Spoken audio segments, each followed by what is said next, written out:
अस्सलामुअलैकुम दोस्तों, मैं हकीम मोहम्मद आसिफ़ शहज़ाद आसिफ़ दारुल शिफा सरगोदा। दोस्तों, उम्मीद करता हूँ कि आप तमाम अहबाब खैरियत से होंगे। दोस्तों, आज जो मेरी वीडियो है वो एक ख़ास मकसद के तहत मैं बना रहा हूँ। वो इन्फॉर्मेशन है जो आप तक पहुँचानी है कि इलाज क्या है, उसकी ज़रूरत क्या है और कौन सा इलाज आपको चाहिए। दोस्तों, मसाइल जो है ना वो हमारे इंसान के साथ दो किस्म के होते हैं। एक जिस्मानी बीमारी होती है, एक रूहानी बीमारी होती है। जिस्मानी बीमारी जो होती है उसके लिए तो अद्वियात वगैरह काम कर जाती हैं, लेकिन जो रूहानी बीमारियां हैं ना उन पे अद्वियात असर नहीं करती।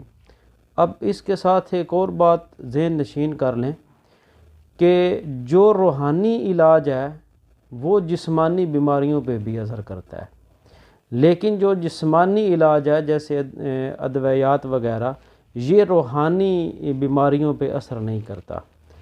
अब एक बात समझने वाली है कि हमारे पास बहुत से मरीज़ ऐसे आते हैं कि जो कहते हैं कि जी हमने बहुत ज़्यादा दवाइयाँ खाई और दवाइयात खा खा के हम तंग आके फ़लाँ डॉक्टर से फ़लाँ बाब से हमने दवाइयाँ ली, लेकिन हमें कोई फ़र्क ही नहीं पड़ा, दवाई हम पे असर ही नहीं करती। तो दोस्तों, अब बात यह है कि टेस्ट भी वो करवाते हैं, टेस्ट उनके क्लियर आते हैं, सारे मामलात उनके क्लियर होते हैं, लेकिन उन पे मेडिसिन असर नहीं करती। तो ये साफ ज़ाहिर है कि उनको जिस्मानी बीमारी के साथ साथ जो मेन मसला है वो रूहानी बीमारी का है।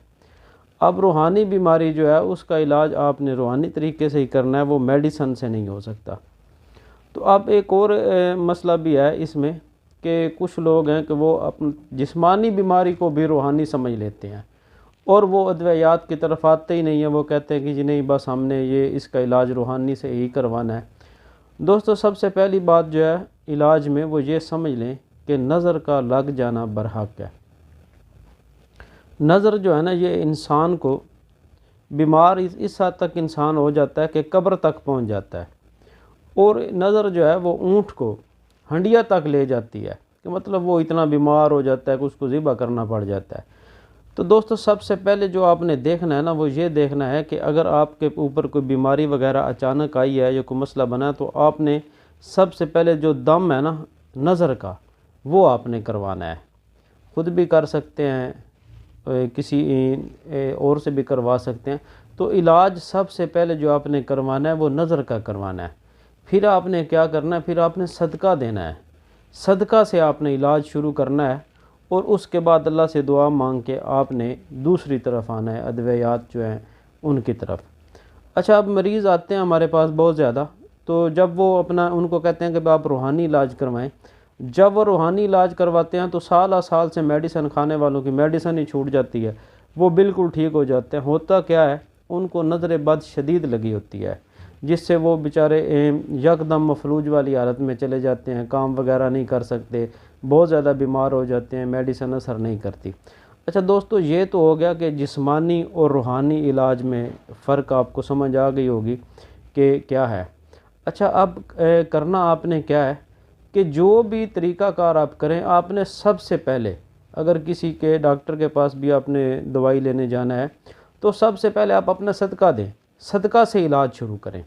सदका जो है ये रूहानी इलाज में ही आता है। उसके बाद आप किसी डॉक्टर अब आपके पास चले जाएं, उनको चेक करवाएं, मेडिसिन लें, तो इंशाल्लाह उसका आपको अच्छा रिज़ल्ट मिलेगा। अच्छा, फिर एक बात और भी आपने जहन में रखनी है कि जो जिस्मानी बीमारियां होती हैं उनके ऊपर भी रूहानी इलाज जो है जब वो असर करता है। मतलब किसी को सर दर्द है, वो दम करवा लेते हैं तो सर दर्द ठीक हो जाता है। अब हमारे पास ऐसे मरीज़ भी आए जिनके गुर्दे में बहुत ज़्यादा पथरियाँ थी, उन्होंने कहीं से दम करवाया, इलाज करवाया, तो वो ठीक हो गया। ये अब एक और मसला भी है कि नज़र बद के अलावा जादू है, टूना है, आसेब है, ये जो है ये रूहानी इलाज हैं। ये मेडिसिन से ठीक नहीं हो सकते। इसके लिए आपने किसी आलिम दीन से मिलना है, उनसे आपने इसके मुतल्लिक डिस्कस करना है, इसका इलाज आपने उनसे करवाना है। अब आप ये देखेंगे, अगर आप पे जादू है और आप जादू की वजह से बीमार हैं तो मेडिसिन तो कोई भी आप पे असर नहीं करेगी। अगर नज़र बद शदीद है आपको, तो जब तक नज़र नहीं टूटेगी कोई मेडिसिन आप पे असर नहीं करेगी। हाँ, होता क्या है कि जो रूहानी बीमारियां हैं वो जब बढ़ जाती हैं तो वो जिस्मानी बीमारियों में तब्दील होकर ज़ाहिर होना शुरू हो जाती हैं। तो दोस्तों आपने सबसे पहले क्या करना है, अपना इलाज जो है वो रूहानी से शुरू करना है। अल्लाह का नाम लेके सदका दे, नज़र बद का दम करवाएं। अगर आपके मसाइल ज़्यादा ख़राब हैं तो जो वाज़ेह नज़र आते हैं ना कि किसी पे अगर जिन्नात का साया है, तो वो मेडिसन से तो नहीं ना निकल सकता। उसके लिए तो को प्रॉपर जो है किसी से इलाज करवाने की ज़रूरत है ताकि मरीज़ सेहतयाब हो सके। तो इसी तरह आपने इस बात का ना ख़ास ख्याल रखना है, फ़र्क आपने ख़ुद महसूस करके कि आपको जिस्मानी बीमारी है या रूहानी बीमारी है। अब जिस्मानी बीमारी है तो आप सीधा डॉक्टर के पास, हकीम के पास, जिनसे आप इलाज करवाना पसंद करते हैं करवाएं। अगर आपको इलाज के बावजूद भी अफाका नहीं हो रहा तो फिर आपने रूहानी इलाज की तरफ तवज्जो देनी है, तो इंशाल्लाह आप ठीक हो जाएंगे।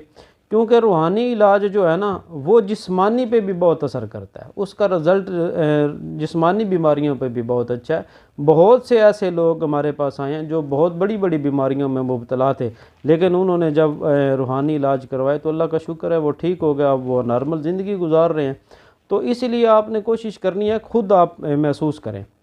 तो बाकी बात रह गई कि इलाज करवाने के लिए आपको दो चीज़ों को मद्देनज़र रखना है। सबसे पहले ये कि किसी आलिम दीन से इलाज करवाएं जो नेक इंसान हो, मुत्तकी हो, परहेज़गार हो, जो रूहानी इलाज कर सकता हो।